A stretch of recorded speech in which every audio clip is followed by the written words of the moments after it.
Retrouvez maintenant La Foi prise au mot, votre émission de formation chrétienne. Les prénoms du calendrier grégorien laissent une grande latitude à l'imagination des parents.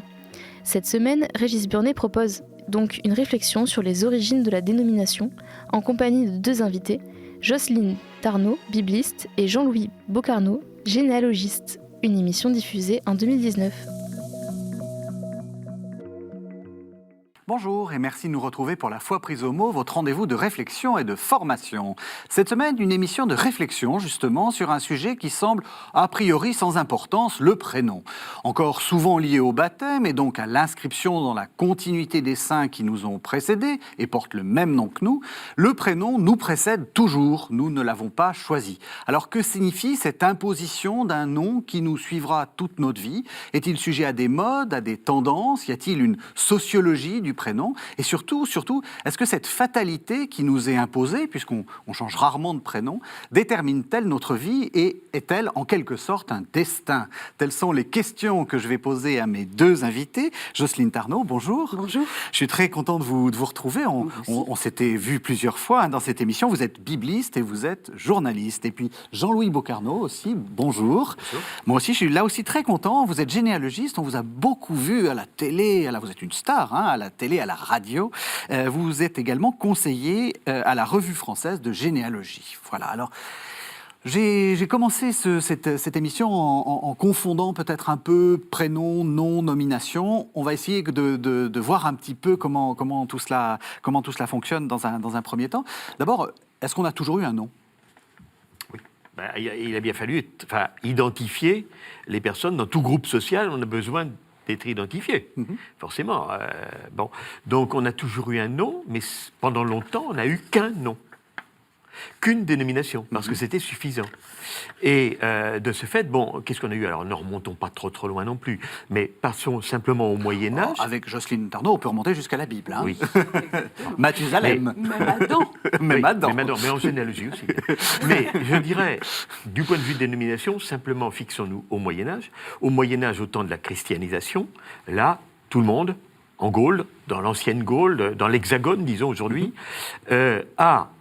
reçoit un nom au baptême que l'on appelle un nom.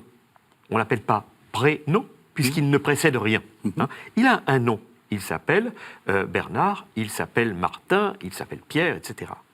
Et petit à petit, l'identité va évoluer, surtout, alors pendant plusieurs siècles, c'est comme ça.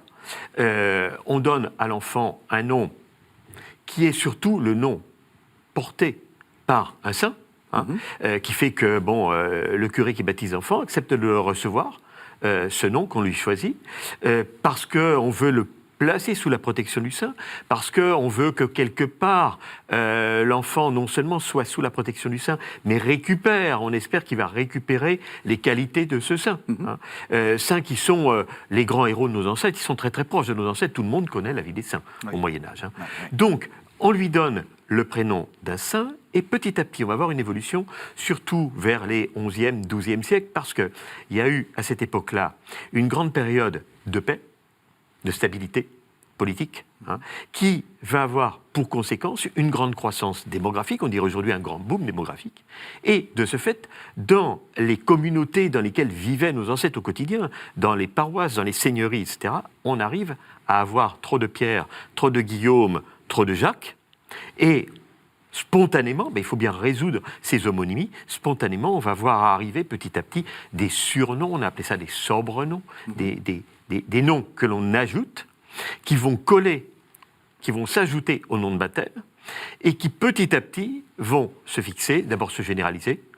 Ça naît en Italie du Nord, et petit à petit une grande déferlante qui va faire que ce phénomène va se généraliser sur la France, du sud au nord, va passer les Pyrénées, l'Espagne, va monter dans les autres pays, en Belgique, etc. La Scandinavie, par exemple, n'aura pendant très longtemps, les pays scandinaves n'auront pas de ce qu'on appelle de nom de famille. Il va falloir des lois au Danemark, en Norvège pour l'imposer, en Turquie aussi. En Afrique, la même chose, le système de dénomination était différent. Aujourd'hui, le nom de famille, c'est à peu près généralisé sur toute la planisphère, mais France ce nom de famille apparaît donc vers les 11e, 12e siècles. C'est un surnom qui petit à petit se fixe et va devenir héréditaire, va se transmettre.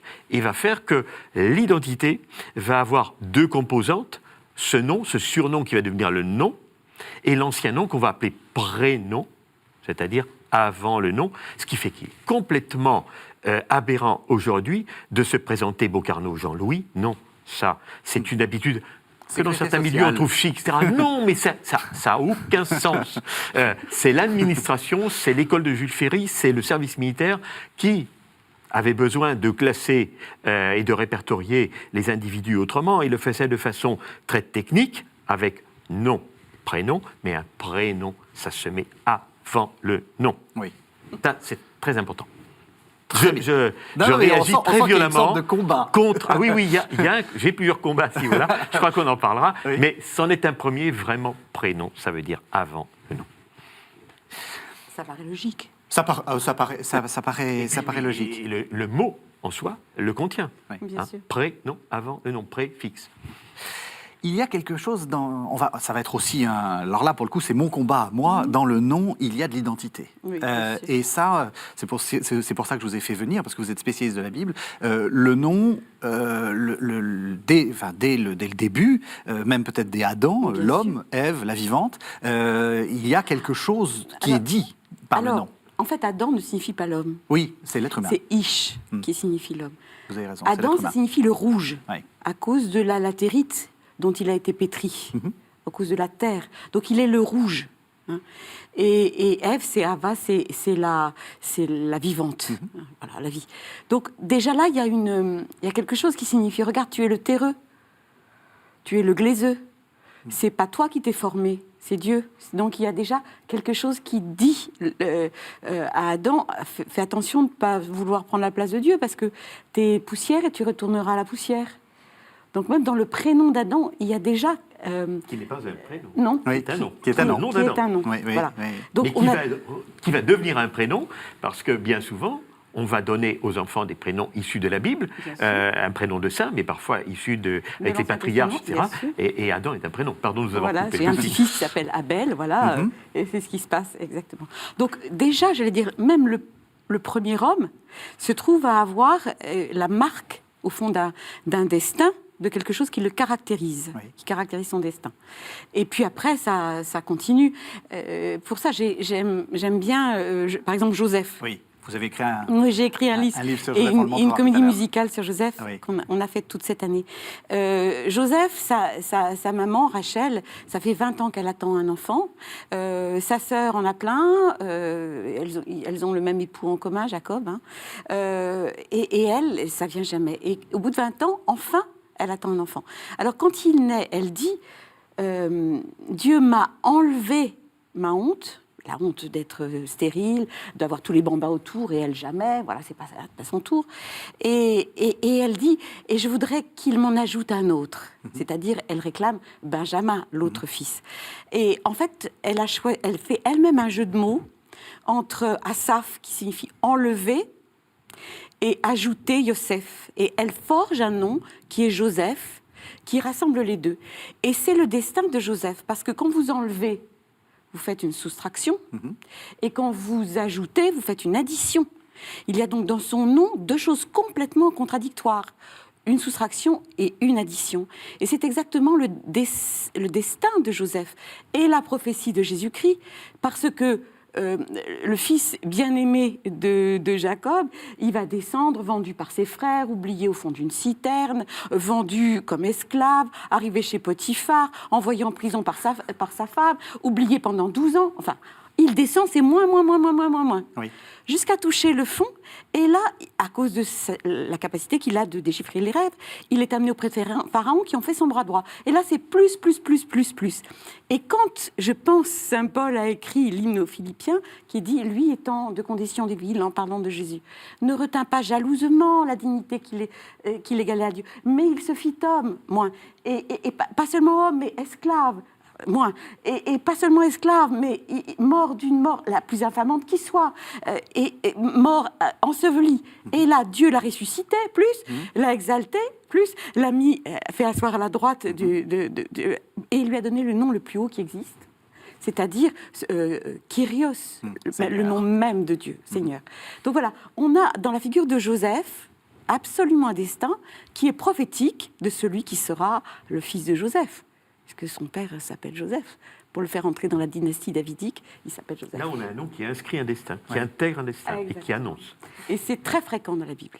Et justement, l'origine de nos noms et de nos prénoms, parce que vous avez dit que le nom, dès le début, était inscrit comme un nom de baptême, mais le premier qui a porté, je ne sais pas, Martin ou Saint-Martin, ou je ne sais pas, Augustin, Saint-Augustin, il n'était pas... Enfin, il y avait un sens à ce nom? D'où ça vient? Tous les noms ont des sens. Oui. Hein, mais le nom... Alors moi, quand on me demande, par exemple, quelle est l'origine de mon nom, si je dis... je m'appelle Robert, quelle est l'origine de mon nom de famille?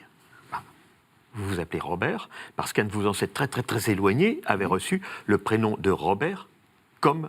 Enfin, le nom de Robert comme nom de baptême. Et ensuite, beaucoup de nos surnoms devenus nos noms sont issus de nom de baptême, parce que Jean-Robert voulait dire Jean, fils de Robert. Bon. Voilà, moi j'estime avoir répondu à la question quelle est l'origine de mon nom de famille qui est Robert. J'ai expliqué que voilà, si on m'avait demandé charpentier, j'aurais dit parce qu'un de vos ancêtres éloignés exerçait la position de charpentier. Si on m'avait demandé pourquoi vaillant, j'aurais dit parce qu'un de vos ancêtres très éloignés était réputé vaillant. Bon. À partir du moment où je donne cette explication-là, j'estime que mon travail d'anthroponymiste, c'est-à-dire le travail sur l'étymologie et l'origine du nom de famille est fait, on comprend pourquoi ce surnom a été donné et est devenu un nom de famille.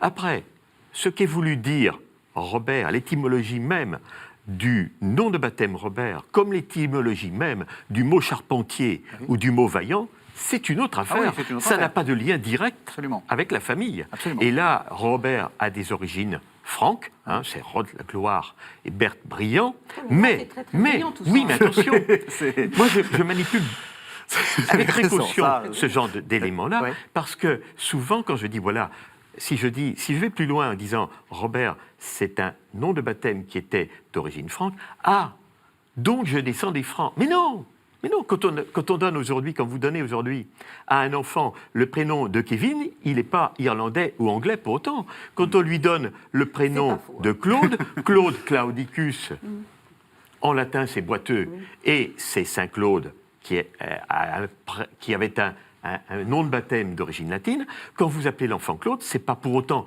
que, d'une part, il sera romain, et que d'autre part, il soit boiteux. Donc ne confondons pas tous les niveaux d'étymologie.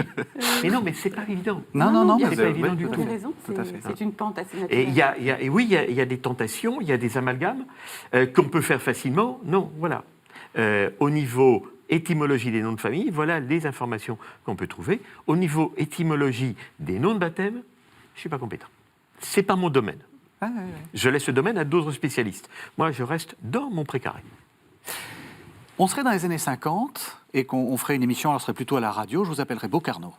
Ça se faisait comme ça, on utilisait le nom de famille. Aujourd'hui, si j'étais sympa, je vous appellerais Jean-Louis. Ça aussi, c'est votre second combat. On a quand même tendance, de plus en plus, à utiliser le prénom dans la vie sociale. Bien sûr, c'est mon obsession actuelle, que je dénonce dans mon dernier bouquin et qui m'obsède dans la vie quotidienne. J'aimerais, là, je vais travailler, je vais essayer de me rapprocher d'autres spécialistes pour les interroger et essayer de comprendre pourquoi ça correspond certainement à un besoin très profond, une évolution très profonde de notre société. J'aimerais bien le comprendre, mais ce que je constate, c'est qu'il y a un glissement au niveau des composantes de l'identité. Autrefois, vous aviez le prénom avant le nom et le nom. Le prénom, on l'appelait souvent le petit nom, c'est-à-dire le nom de l'intime. C'était entre amis, en famille, qu'on se donnait du prénom. Et dans la vie publique, alors peut-être aussi dans le quotidien, dans les villages. On était plus connus par le prénom que par le nom. Mais dans la vie publique, dans la vie civique, à tous les niveaux, que ce soit à l'école, que ce soit au service militaire, que ce soit au travail, on était monsieur ou madame Untel, le nom de famille. C'était par le nom de famille qu'on s'engageait dans la vie publique, c'était par le prénom qu'on vivait dans la vie privée. Et aujourd'hui, eh bien, on a un glissement à ce niveau-là, et de plus en plus, on confond les gens, on confond les niveaux, et vous avez de plus en plus des interlocuteurs qui vont se présenter sous leur seul prénom, sur les plateformes de renseignement téléphonique, etc. Et à des tas de niveaux. On aura le badge dans des administrations où il y aura simplement le prénom, etc. Et on arrive déjà à quelque chose d'incohérent, parce que ces gens-là qui travaillent dans leur vie professionnelle, travaillent sur votre dossier, ont tous les renseignements sur vous, vous en demandent plein. Et quelle est votre date de naissance, et quelle est votre adresse, et quel est votre mail. Non, j'ai besoin pour votre dossier de remplir, d'avoir tout ça. Bon. Et eux se présentent sous un seul prénom. Là, il y a distorsion, il y a disproportion. Et là, je dis, mais donnez-moi votre nom. Pas question. Et pourquoi ? Pas question. On nous dit de faire comme ça, mais on ne veut surtout pas faire autrement. Et alors je dis dans ce cas-là, je pousse plus loin, je raconte dans mon dernier livre, je dis, bon, allez, très bien Nadine, dans ce cas-là, je t'appelais pour telle chose, peux-tu... Mais monsieur, enfin, vous me tutoyez... Oui, soit nous sommes sur le registre prénom, copinage, récréation, infantilisation, soit nous sommes sur le registre professionnel, vie responsable, votre contrat de travail, il n'est pas à votre prénom. Donc, vous engagez la société que vous représentez à mon égard, et par respect pour elle, pour moi et pour vous, vous devez travailler sous votre nom de famille. Et je suis allé sur le grand débat, et j'ai été très choqué. Alors d'une part, ça n'a rien à voir avec ça, mais je trouve choquant qu'on puisse s'exprimer sans prouver déjà que l'on vote, que l'on est un citoyen. C'est autre chose. Mais après, je regarde et je vois, il y a des tas de propositions qui sont faites, qui sont très, très intéressantes. Très intéressantes. Je suis bluffé, très fort. Par contre, qui les signe ? C'est Pierrot, c'est Petit Loulou. Enfin, non. Quand on participe au grand débat, on le fait en tant que citoyen et on s'affirme sous son identité. Et récemment, Xavier Gorce, le dessinateur, fustigeait les réseaux sociaux en disant les réseaux sociaux, c'est la déresponsabilisation, n'encourage pas la responsabilité, et les gens, sous couleur qui sont sur le réseau social, peuvent se permettre d'envoyer n'importe quoi à n'importe qui. Je crois que là, il y a des études à faire, mais il y a surtout, il faudrait revaloriser pour moi cette place du nom. Le nom en plus est beau, le nom est intéressant, alors c'est vrai que le nom est discriminant. Mais le prénom est discriminant, mais l'accent est discriminant, mais tout est discriminant. Et le prénom aussi est discriminant, parce que le prénom, il va dénoncer une catégorie sociale. Selon que vous vous appelez Maëva ou Christiane ou Marie-Charlotte. Mais même c'est l'âge. Mais absolument. Entre Nathalie et Alice, c'est clair. Il n'y a pas photo. Non, il n'y a pas photo. Donc, et d'ailleurs, il faut penser à tout ça quand on choisit un prénom. On va en je ne veux reparler. pas empiéter. Dans ce que disait Jean-Louis Bocarnos, faites très attention maintenant. Il y a quelque chose qui est aussi très biblique, c'est avoir accès au nom, c'est avoir accès à la personne. C'est au pouvoir sur la personne. Et puis, comme vous disiez, l'intimité, le fait de dis-moi ton petit nom. Dans les sociétés primitives d'Afrique ou d'ailleurs... Il est bavard, hein ? Non, mais dans les sociétés primitives d'Afrique ou d'ailleurs, il y avait deux noms. Il y avait le nom secret et le vrai nom de tous les jours, le nom public. Le nom secret, il était donné à l'enfant, c'était le premier nom qu'on lui donnait, et on l'enfouissait symboliquement dans un vase, dans la terre, etc., parce que l'on pensait que ce nom devait être protégé, parce que le connaître donnait un pouvoir sur l'enfant. Et là, on n'est pas très loin de ce que vous disiez sur Adam, etc. Et dans la Bible, quand on change de nom... On va y arriver, justement. Mais même, par exemple, le nom de Dieu, pour Israël, il est ineffable. Ça veut dire qu'on ne peut pas le dire. Personne ne le connaît. Aujourd'hui, on sait, il y a le tétragramme, Yud, He, Vav, He, ces 4 lettres, elles sont identifiées. Mais le tétragramme renvoie à quoi ? Renvoie à quelque chose d'indicible, renvoie au néant, renvoie à l'interrogation. L'idée que je souhaitais développer, c'était la suivante. C'est que ce nom, il n'était transmis qu'au grand prêtre, qui était élu, etc. Et il n'avait le droit de le prononcer, mais même pas de le prononcer, de le laisser tomber, qu'une fois par an, le jour de Yom Kippour, le jour du Grand Pardon, quand il avait pénétré, pas seulement dans la cour, pas seulement dans le Saint, mais dans le Saint des Saints, c'est-à-dire l'endroit le plus secret. Et là, il avait le droit de laisser tomber, de prononcer le nom, devant l'arche d'alliance et les 2 chérubins d'or. Et quand il ressortait, il avait le droit, s'il n'était pas mort sur place, parce que Dieu s'était fâché qu'il le prononce, étant donné l'état du peuple et le sien, etc. Avant, il avait fait plein de rites d'expiation pour arriver. Très compliqué. Et on avait prévu la chose. Il était enchaîné à la cheville pour qu'on puisse le tirer. Si jamais foudroyé, il mourrait d'avoir osé prononcer le nom. Et quand il ressortait, s'il était vivant, il pouvait donner la bénédiction. Dieu donnait pour 1 an le pardon de tous les péchés. Donc vraiment ce fait que vous disiez que le nom, il a quelque chose à voir avec le pouvoir et qu'on ne convoque pas Dieu comme ça, voilà, à la petite semaine, c'est une chose très très profonde.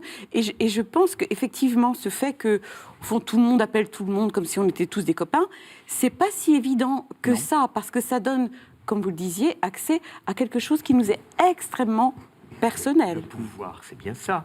On a notre identité, notre prénom, notre nom, un numéro de sécurité sociale, etc., de téléphone et ce qu'on veut, tant qu'on a quelques éléments. Mais la personne qui a toute votre identité, elle a du pouvoir sur vous. Tant que vous affichez, vous rencontrez un officier de police qui veut verbaliser, etc., vous êtes Jean-Louis, ça va bien, mais à partir du moment où il a votre identité, il a du pouvoir sur vous. La société a un pouvoir sur vous, et tout le monde a un pouvoir sur vous, se sent plus investi de pouvoir à partir du moment où on connaît certains éléments de votre identité, c'est évident. Et là, on veut se protéger. Mais je vous dis, il y a plein de choses derrière ce glissement et cette évolution. Et à l'inverse, moi, j'ai pas envie qu'on m'appelle Régis, parce que c'est aussi vouloir entrer dans mon intimité, rechercher mon amitié, alors que c'est des gens que je connais pas. Je sais pas dans quel.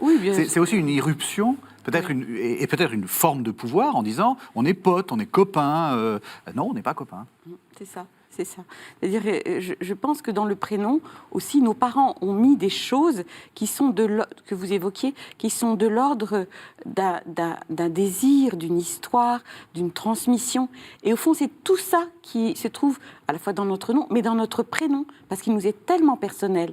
Et je pense que c'est au fond que c'est cette intimité, ce sein des saints, au fond, de notre personne, auquel notre prénom permet d'accéder, d'une certaine façon. Alors je vous propose qu'on fasse une première pause en entendant un passage très connu de la Bible, justement un passage où on va changer de nom. C'est le fameux passage où Pierre, il s'appelle pour l'instant Simon, fait une confession tonitruante à Jésus, et Jésus le remercie. C'est une question, en lui changeant son nom. Il l'appelle Pierre, alors qu'il s'appelait Simon. C'est Matthieu 16, versets 13 à 20. Vous écoutez La foi prise au mot sur les prénoms de baptême. Régis Burnet était en compagnie de 2 invités, Jocelyne Tarnot, bibliste, et Jean-Louis Bocarno, généalogiste, une émission diffusée en 2019. Arrivé dans la région de Césarée de Philippe, Jésus interrogeait ses disciples. Au dire des hommes, qui est le Fils de l'homme ?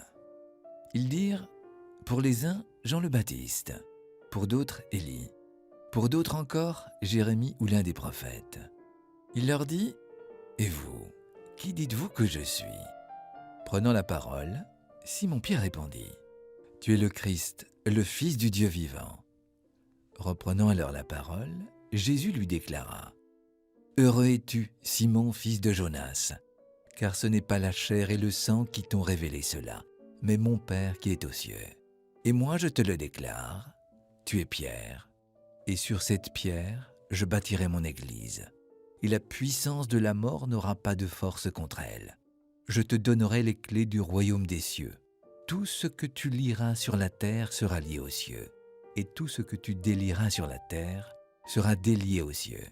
Alors il commanda sévèrement aux disciples de ne dire à personne qu'il était le Christ. Alors comment vous lisez ce texte, Jocelyne Tarnot, ce changement de nom ? Ce changement de nom. D'abord, je voudrais faire remarquer que Jésus ne dit pas seulement Simon, il dit fils de Jonas, Alors, de temps en temps, c'est Jonas. Oui. De temps en temps, c'est Jean, fils de Jean. Mais là, c'est intéressant parce que c'était Jonas qui était... Alors, ce qui est intéressant dans ça, c'est que Simon, ça vient d'un des 12 tribus des fils, Simon, qui est celui qui n'a pas obtenu de bénédiction parce qu'il s'est très très mal conduit de Moïse. Moïse n'a rien dit sur lui pour ne pas avoir à le maudire. Donc Simon, ça signifie schéma, ça signifie écoute. Mais en même temps, Siméon, il n'a pas vraiment écouté. Trop écouté, voilà, oui. c'est ça son problème. Et fils de Jonas, Jonas, vous le connaissez, c'est l'homme à la baleine. Voilà. Donc c'est lui aussi quelqu'un d'un peu réfractaire. Il n'a pas vraiment envie d'y aller. Il faut la baleine, il faut machin, ça, pour arriver à ce qu'il aille à Ninive, où il a été appelé. Mais en hébreu, c'est Yona, ça veut dire la colombe. Donc il est le prophète de la paix, mais il est le prophète des nations. Ce qui fait que Simon, fils de Jonas, en fait, c'est un pêcheur, mais aussi pêcheur avec le filet, mais un pêcheur, fils de quelqu'un, enfin, de Jonas, qui est tourné vers les nations.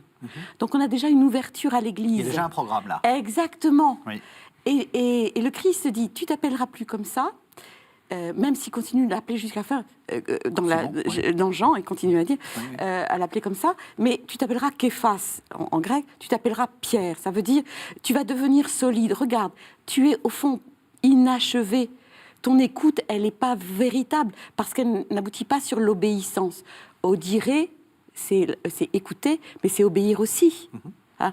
Donc voilà, il y a une espèce de transformation de l'être qui est donnée en lui disant, écoute, tu es tout ça par ta chair et tu deviendras ça par la foi.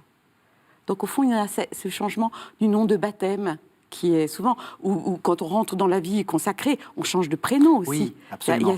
Donc il y a un changement d'identité, de nature, qui révèle au fond le travail de la grâce en nous, qui nous fait passer du vieil homme, du vieil Adam, à l'homme nouveau, Jésus-Christ. C'est comme ça qu'il faut comprendre l'imposition, comme on disait autrefois, du nom de baptême au moment du baptême, justement, parce que les parents, normalement, connaissent depuis bien longtemps le prénom et on appelle déjà l'enfant de son... Mais il faut que ça soit rappelé par le prêtre. Absolument. Comme un changement de... Exactement, comme un don de la grâce propre au baptême, un changement de nature. Le Christ le dit à Nicodème, hein, si tu renais pas doué d'esprit, tu n'entreras pas. Hein, il s'agit de renaître, c'est une nouvelle naissance, le baptême.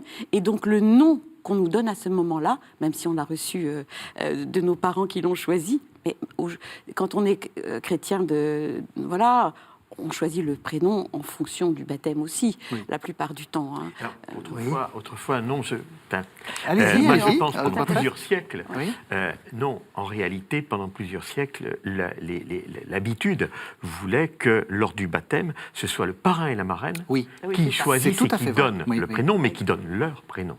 Et que, en réalité, les parents donnent à l'enfant le prénom du parrain et de la marraine, qui souvent portaient le même au masculin et féminin, Jean et Jeanne, mais tout au moins le prénom du parrain ou de la marraine. Et on arrivait comme ça, dans des familles, ça perturbe beaucoup les généalogistes amateurs, qui s'aperçoivent que dans une même fratrie, ils vont avoir 3 Claude ou 4 Jeanne. Eh bien oui, parce que l'aînée des Jeanne avait eu pour marraine sa grand-mère paternelle qui se prénommait Jeanne, donc allons-y pour Jeanne. La deuxième avait eu l'autre grand-mère de l'autre côté, qui elle aussi était Jeanne, donc allons-y aussi pour Jeanne. La troisième avait eu une cousine ou une tante qui se prénommait Jeanne, une troisième Jeanne, on ne se posait pas de questions. Et la quatrième, on l'avait pris peut-être comme marraine la sœur aînée, qui à partir de 7 ans... Et voilà, on avait 4 Jeanne. Alors, dans la vie courante, l'aînée des Jeanne allait peut-être rester Jeanne, la deuxième devenait Jeannette, la troisième Jeanneton, et la quatrième Catherine, on ne sait pas pourquoi. Mais on arrivait comme ça, et c'était fréquent dans toutes les familles, parce que c'était automatique. Le choix, vraiment, du prénom qui va se faire en fonction de tout ce que... tout ce qu'on va pouvoir mettre dedans, notamment de la consonance, c'est un libre arbitre des parents qui n'arrive, je dirais, qu'à la fin du XIXe siècle, qui va naître plutôt dans les classes sociales plus aisées, plus évoluées, mais c'est comme le prénom double ou multiple. Pendant très très longtemps, dans les familles, il n'y avait qu'un nom de baptême. Alors, on a vu apparaître petit à petit des prénoms multiples au XVIIIe siècle, mais dans les classes dominantes, au XVIIIe siècle en ville, mais ça n'est vraiment qu'à la fin du XIXe siècle, que la pluralité des prénoms va se généraliser un petit peu dans les familles qui avaient envie de donner plusieurs prénoms, avec Marie comme patronage de la Sainte Vierge, avec aussi le fait que quand il y a plusieurs prénoms, dans certaines régions, dans certains milieux sociaux, c'est le premier qui est traditionnellement le prénom dit usuel, et dans d'autres, parfois, ça allait être le dernier. Hein. Mais ça dépend des régions, des familles, des milieux, etc. C'est très, très variable. Mais pendant très longtemps, nos ancêtres n'avaient qu'un nom de baptême, c'est-à-dire ce qu'on appelle aujourd'hui un prénom, un seul prénom, et prénom qui était celui du parent ou de la marraine. Et on arrivait comme ça à suivre en décalé des transmissions de prénoms entre des oncles et des neveux, plutôt souvent qu'entre des pères et des fils. Ah oui. Ah oui. Ah. Et il y avait des prénoms de famille qui se donnaient comme ça à l'intérieur d'une famille où tout le monde, presque tous les garçons se prénommaient Claude ou se prénommaient Pierre, etc. Après, vous aviez des prénoms comme les Thaïs dans certaines familles de la haute noblesse, etc. Mais bon, c'était beaucoup plus rare. Mais vous aviez comme ça des prénoms de famille qui se transmettaient, mais plus souvent comme ça en escalier, d'oncle à neveu, que de père en fils.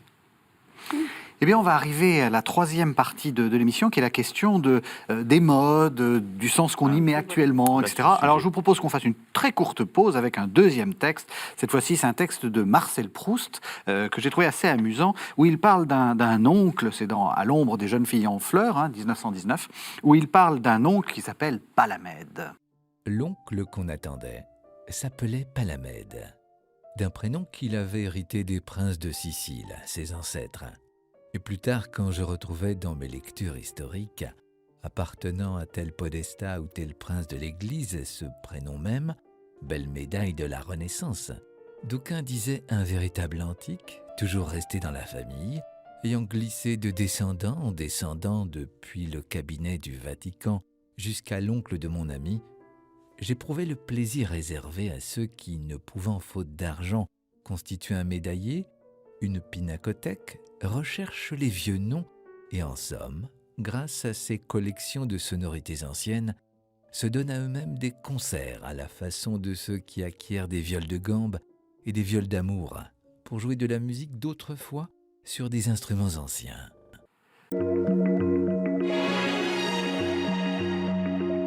Vous écoutez La Foi prise au mot sur les prénoms de baptême. Régis Burnet était en compagnie de deux invités, Jocelyne Tarnot, bibliste, et Jean-Louis Bocarno, généalogiste, une émission diffusée en 2019. Alors, Jean-Louis Bocarno, vous venez de me dire que vous aviez un ancêtre aussi qui s'appelait Palamède. Et pourquoi pas Palamède Beaubernard, oui. Qui était un petit notable du Charolais au XVIe, XVIIe siècle. Alors justement, est-ce que ça dit quelque chose de mode ? Parce que 16e, 17e siècle, Palamède, c'est encore admissible. Visiblement, en 1919... On ne trouve pas beaucoup. Vous croyez ? Pas plus qu'aujourd'hui. En 1919, visiblement, Proust, il trouve ça franchement ridicule. Oui. Mais, et Marcel, aujourd'hui, le prénom de Proust, vous croyez qu'il est beaucoup donné ? Alors c'est la grande théorie des spécialistes, notamment de Guy et Joséphine Desplanques, qui ont pendant très longtemps publié des livres annuels sur la cote des prénoms. La grande théorie, c'est qu'un prénom, pour revenir à la mode, quand il a été très à la mode, un prénom doit passer au purgatoire, doit se faire oublier pour revenir à la mode, comme par exemple, vous n'allez pas aujourd'hui prénommer une fille Monique. Monique, ça a été tellement à la mode dans les années 20, où il y a eu, je ne sais plus combien, une fille sur 15 qui a été prénommée Monique, que, voilà, Monique, elle a aujourd'hui, le prénom est très connoté du point de vue âge. On imagine tout de suite une octogénaire ou une septuagénaire au minimum. Donc, donner à un enfant le prénom de Monique, non. Alors que, quand il s'est passé pendant 20 ou 30 ans au purgatoire, on pensera à l'aïeul dont on a la photo jaunie, et on dira, oh, Monique, c'est délicieusement désuet, et on réinventera. Marcel, bon, en plus, il a une connotation très populaire, le Marcel, le tricot, etc.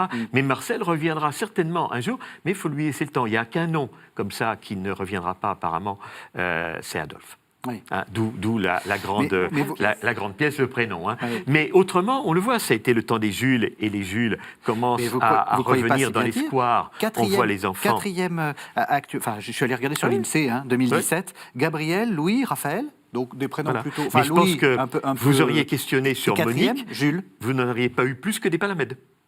C'est Vous avez possible. peut-être un ou deux Palamède, vous avez peut-être une ou deux Monique. Ah les filles, c'est Emma, Louise et Jade. Voilà.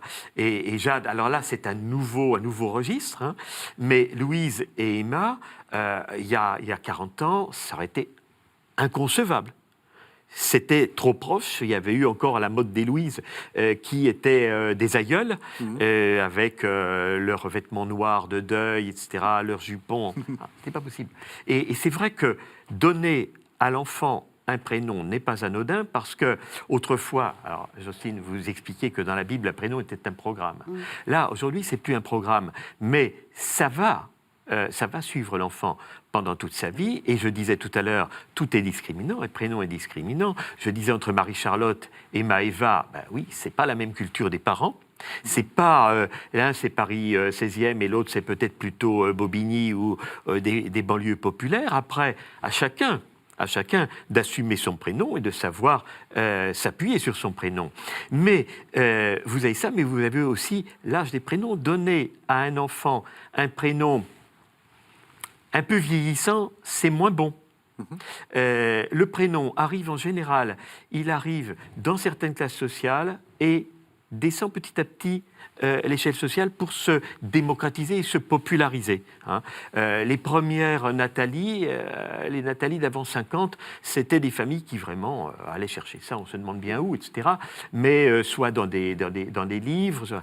Après, il y a eu le phénomène Nathalie, on dit que c'est la chanson de Beko. Bon, il y a eu par exemple pour David c'est Hallyday. C'est David Hallyday, c'est le Star System qui était à l'origine de ce prénom. Bon, aujourd'hui, donner à un enfant le prénom de David, c'est lui donner déjà 40 ans dans la bobine.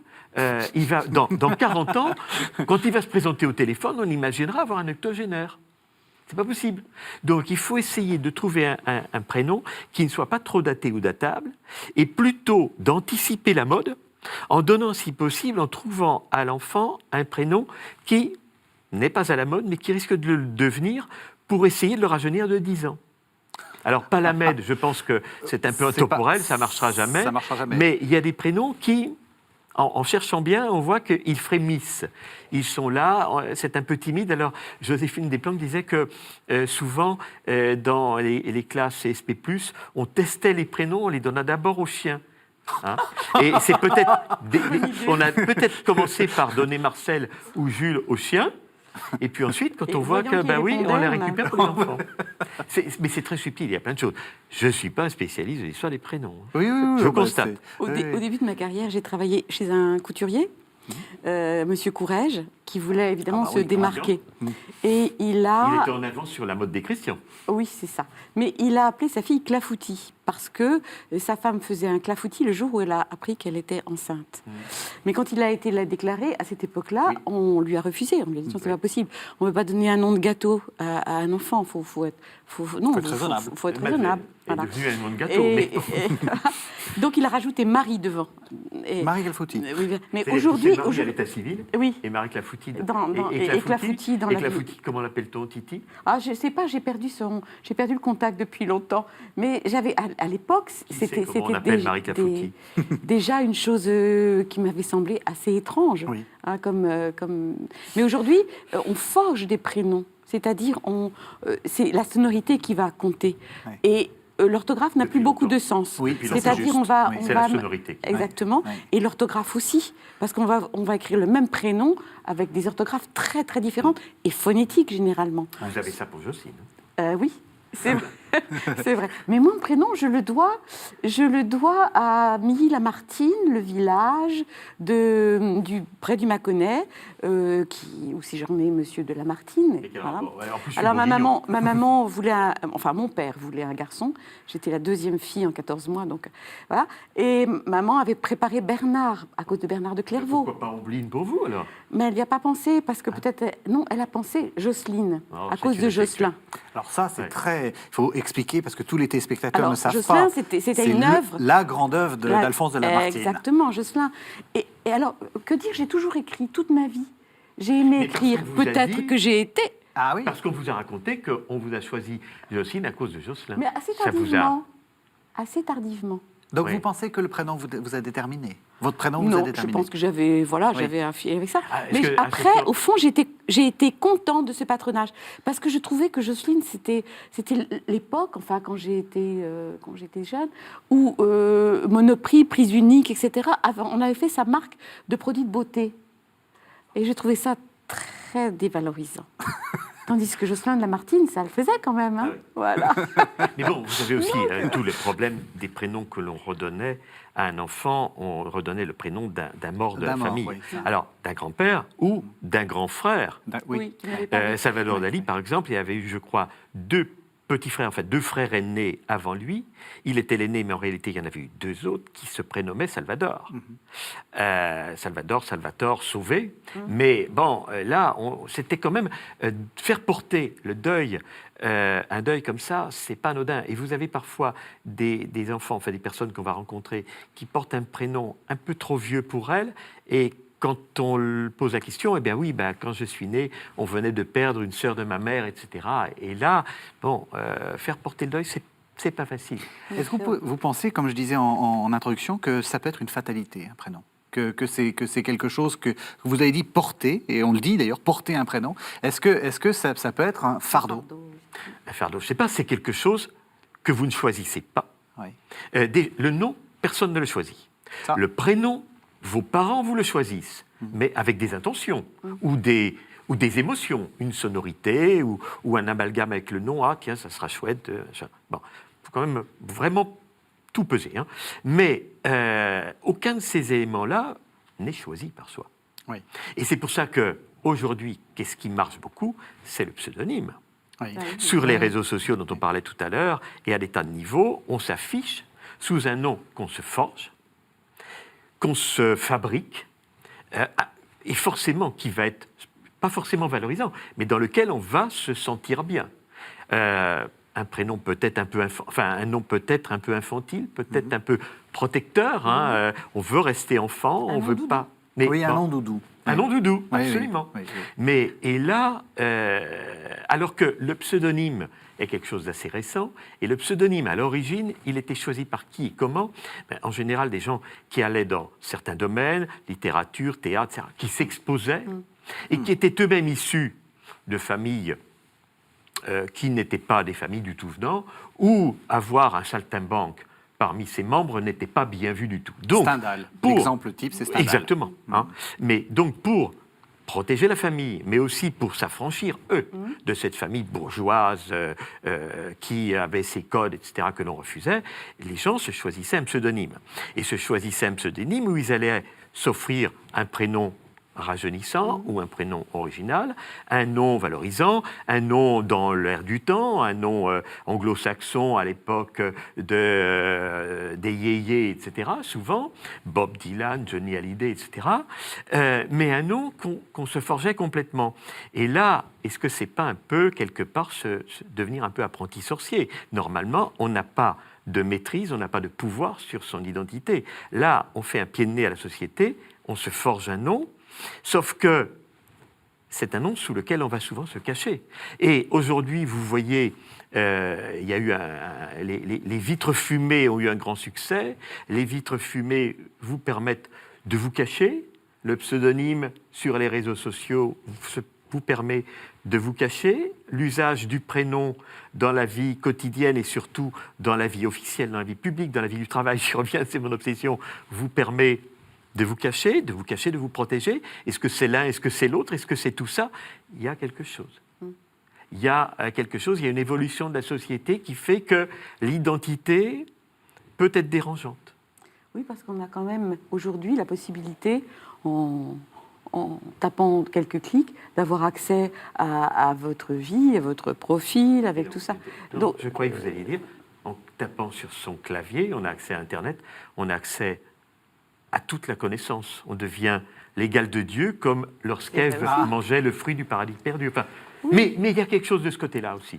Mais d'avoir ce souci de chercher, au fond, pourquoi j'ai choisi telle chose, pourquoi telle autre, et surtout, etc. pourquoi je choisis le prénom de mon enfant. Exactement. Pour revenir à notre... Exactement. Et faire attention. Faire attention. Oui, parce qu'il y a des enfants qui vont traîner, comme vous l'avez dit, leur prénom, le porter comme un fardeau. Enfin, ça n'est pas un gadget, ça n'est pas se faire plaisir pour des parents. Exactement. C'est essayer de se projeter, de projeter l'enfant dans un monde qu'on ne connaît pas encore, mais au moins éviter certaines erreurs. Oui, c'est ça. Et que ce Il ne soit... faut pas se prendre la tête non plus. Non, mais je veux dire qu'un prénom qui fait qu'un enfant est ridicule en cours de récréation ou est en but à la moquerie, c'est pas lui rendre service, franchement, c'est une chose... Oui, mais est-ce que tout prénom ne peut pas donner lieu, et tout nom de famille ne peut pas donner lieu à des jeux de mots, etc. Si l'enfant, c'est une question de solidité de la personnalité de l'enfant, est-ce que finalement, un prénom, un nom qui ne va pas le forcer à réagir, à se forger une personnalité, à s'imposer, à s'affirmer. Bien sûr. Oui. Est-ce que le prénom qui peut être un peu handicapant, l'enfant qui est fort, il va rebondir, il va le transformer en atout. Mais d'autant que vous me disiez, ce qui est assez curieux, moi ça m'a surpris, qu'on changeait assez peu de prénoms. Dans le... Oui. C'est pas... Moi, je pensais qu'on changeait beaucoup. Changer de nom, c'est l'identité officielle. Donc, quand on a un nom, on le rapportait parce que jugé déshonorant, ridicule, etc. Bon, il y a un certain ministre qui se nommait Pucelle et qui était une dame et qui a préféré devenir d'un autre nom. Elle est devenue Pugel. Bon, avec une simple lettre changée, ça change tout. Mais vous avez des noms d'origine étrangère qui non seulement peuvent être ressentis comme discriminants, mais qui surtout vont avoir l'inconvénient d'être imprononçables, impossibles à épeler, etc., impossibles à retenir. Donc là, le nom est quand même un outil de police générale. Donc le changer n'est pas anodin, et c'est un parcours du combattant. Il faut que la motivation soit très forte, parce que vous avez eu, par exemple, les Juifs qui ont changé de nom pour se protéger après l'Holocauste, etc., bien souvent, les petits-enfants, aujourd'hui, veulent faire la démarche à l'envers. Et là, on leur dit non. Il est prévu que le changement de nom vous permette de vous refondre dans la société, mais pas au contraire de vous démarquer. Donc, on leur dit niet. Donc, il faut penser à tout ça. C'est pas anodin. Mais changer de nom, vraiment, on a besoin que l'État intervienne. Changer de prénom, là, on en revient, c'est à la sphère du privé. Donc, changer de prénom, en général, on s'accommode très bien, on se prend un pseudonyme, ou bien on se change de prénom. On a le prénom d'état civil sur la pièce d'identité, et puis dans la vie courante, on dit aux copains, à la famille, Louis, je ne veux plus, ou Palamède, je ne veux plus, vous m'appelez Édouard, ou vous m'appelez Kitty, et puis voilà.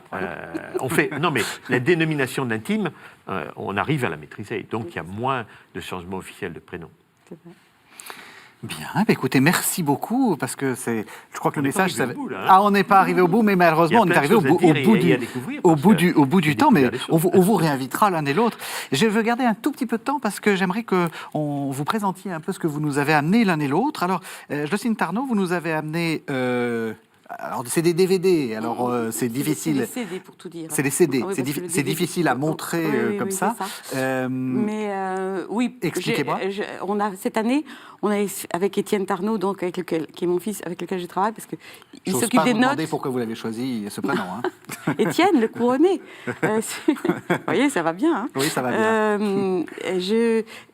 On a beaucoup travaillé cette année, donc une comédie musicale sur Joseph, qu'on a fait pendant toute cette année scolaire jusqu'à la mi-février.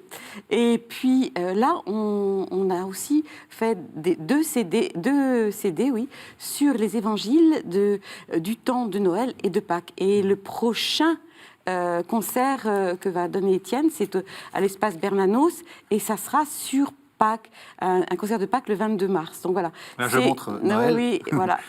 Vous montrez celui de Noël, je montre Noël, oui, je montre Noël pour l'instant. Donc c'est Pâques, et au fond, ça permet de traverser toute l'année liturgique avec ces concerts qui sont à peu près tous les mois à l'espace Bernanos. Et si vous voulez nous retrouver, là, au contraire, on n'a pas la troupe, les décors, etc. C'est très intimiste, et il introduit chaque évangile mis en musique avec pourquoi on a choisi cet angle. Pourquoi, quand on fait l'Annonciation, c'est l'ange Gabriel qui parle. Pourquoi, enfin voilà, pas seulement... c'est-à-dire toujours un angle qui n'est pas forcément celui qui saute aux yeux quand on ouvre l'Évangile. Pour avoir justement ce regard un peu différent qui renouvelle l'écoute. Et puis vous continuez votre série La Bible pas à pas, c'est le tome 2. Oui, c'est le tome 2, Chez mais Le Thielleux. le dernier, c'est David, Oui. et c'est le tome 5. Oui. Donc voilà, mais là, le tome 2, qui m'a servi comme matrice pour écrire le livret de Joseph et ses frères, que voilà, j'espère qu'il... Et donc toute la série se trouve chez Le Thielleux. Voilà, Le Thielleux, Artege, des DB, vous savez, ils ont changé, donc on a, voilà, ils peuvent s'appeler ou Artege ou... Donc voilà, la série La Bible pas à pas, Jocelyne Tarnot. C'est ça. Et puis Jean-Louis Bocarno, nos ancêtres étaient-ils plus heureux? Je ne sais pas, c'est une grande question. C'est une grande question, j'avais un peu marre de l'entendre. Donc, je suis allé me lancer dans des parallèles, dans des analyses, voilà, en montrant comment ils voyageaient autrefois, comment on voyage aujourd'hui, comment ils vivaient autrefois au quotidien chez eux et aujourd'hui, etc. Et puis mes petites aventures sur les plateformes, où finalement, après avoir tapé étoile, machin, etc., et insisté pour qu'on me donne le nom qu'on ne veut pas me donner, en général, on me raccrochonnait. Il faut recommencer à taper étoile, truc, etc. Et c'est pas possible. Mais voilà, et je fais ces parallèles, je propose ces parallèles pour que chacun, à partir de là, réfléchisse et conclue, nos ancêtres, étaient-ils plus heureux, oui ou non? Et alors finalement, vous... C'est une question ouverte. C'est une question très ouverte. C'est une question très ouverte. Il est très très difficile d'apporter la réponse. La réponse ne tient pas forcément en un oui et un non. Et la question pourrait être, pourrions-nous vivre? Aurions-nous pu, nous, vivre dans le monde de nos ancêtres? Et c'est la vraie question. Donc, nos ancêtres étaient-ils plus heureux? C'est aux éditions Jean-Claude Lattès. Merci vraiment à tous les deux de nous avoir fait partager votre science sur le prénom, sur le nom et surtout sur l'identité. Merci de nous avoir suivis. Vous savez que vous pouvez retrouver cette émission sur le site internet de la chaîne www.ktotv.com. Et on se retrouve la semaine prochaine. À la semaine prochaine.